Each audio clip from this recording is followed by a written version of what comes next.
বন্ধুরা চলে এলাম একটা নতুন ভিডিও নিয়ে। আজকে আমার এই গোপু সোনার হাত পাখাটা সুন্দর করে নতুন করে বানাবো। তা কী করে বানাবো দেখতে হলে অবশ্যই পুরো ভিডিওটা তোমরা দেখবে।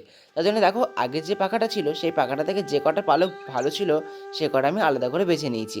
তারপরে দেখো, একটি আমি কার্ডবোর্ড নিয়েছি। কার্ডবোর্ডে আমি দেখো কম্পাসের সাহায্যে গোল মাপ নিয়ে নেবো। মাপ নেওয়ার পরে আমি কাটার দিয়ে কেটে দেবো। তারপরে দেখো একটা কাঠ নিয়ে নেবো। কাঠটা নেওয়ার পরে আমি এতে পেরেক লাগিয়ে দেবো। তোমরা চাইলে আঠা দিয়েও লাগাতে পারো। তারপরে দেখো, যে বাজার থেকে যে পালকগুলো কিনে এনেছিলাম সেইগুলো আমি নিয়ে নিলাম। তারপরে দেখো, একা একা ছোটো ছোটো করে কেটে নিয়েছি। পালকগুলো খুবই সুন্দর দেখতে ছিল। তোমাদেরকে আবার পালকগুলো কেমন লাগছে কমেন্টে জানিও। দেখো, পালকগুলো কাটা হয়ে গেছে। এরপরে দেখো, এইটার সাথে আমি একটা কাগজ লাগিয়ে দিলাম। তারপরে আমি চার সাইডে আঠা লাগিয়ে নিলাম। আগের পালকের যে ময়ূরের পালকের সাইডগুলো ছিল সেগুলো আমি বেছে বেছে রেখেছিলাম। তো দেখো, বেছে রাখা জিনিসগুলো আবার কাজে লাগাচ্ছি। দেখো, এইভাবে আমি চার সাইডে এইগুলো লাগিয়ে নেব। তো দেখো, তোমরা চাইলে এর বদলে ছোটো ছোটো ময়ূরের পালকও তলায় লাগাতে পারো, কিন্তু আমার এগুলো ছিল বলে আমি এগুলো আবার এগুলোই লাগিয়ে দিচ্ছি। দেখো, এগুলো আমি একা একা সব লাগিয়ে নেবো।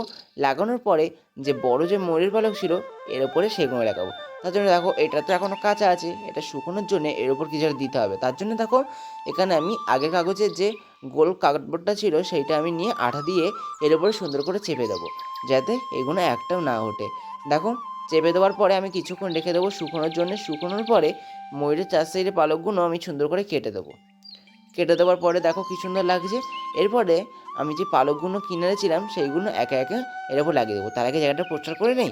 তারপরে দেখো, আমি আটাগুলো দিয়ে নিয়েছি। আটাটা দেওয়ার পরে আমি একে একে ময়ূরের পালকগুলো দিয়ে দেবো।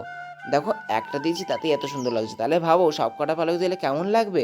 দেখো, আমি একা একা সব কটা পরপর লাগিয়ে নিয়েছি। তোমরা ভাবছো ছোটো পালকগুলো তো রেখে দিলাম, ওইগুলো কোথায় লাগাবো? দাঁড়াও, এখনও তো বাকি আছে। দেখো, বড় পালকগুলো এক এক সব লাগিয়ে নিয়েছি। এরপরে পালা সেই ছোটো পালকগুলো, যেগুলো আমি একটু আগে বেছে রেখেছিলাম। তো দেখো, এগুলো আমি দেখো ফাঁকে ফাঁকে যেগুলো ফাঁকা আছে সেগুলো রেখে দিয়েছি জায়গাগুলো।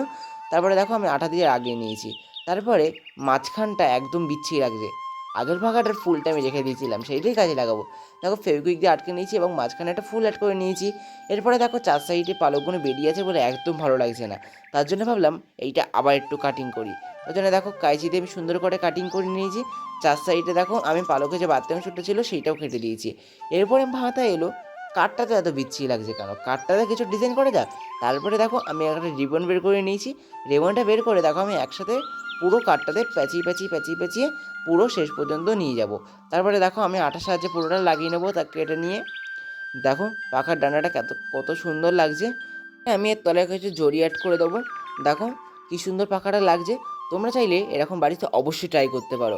যদি বাদ দেওয়া ময়ূরের পালক না থাকে, তবুও তোমার বাজার থেকে নতুন ময়ূরের পালক কিনে এনে নতুন করে বানাতে পারো। ময়ূরের পালকটা আমার তো দারুণ লাগছে। তোমাদের কেমন লাগছে অবশ্যই কমেন্টে জানিয়ে দিও, এবং লাইক কমেন্ট শেয়ার, এবং চ্যানেল নতুন থাকলে অবশ্যই সাবস্ক্রাইব করে দিও।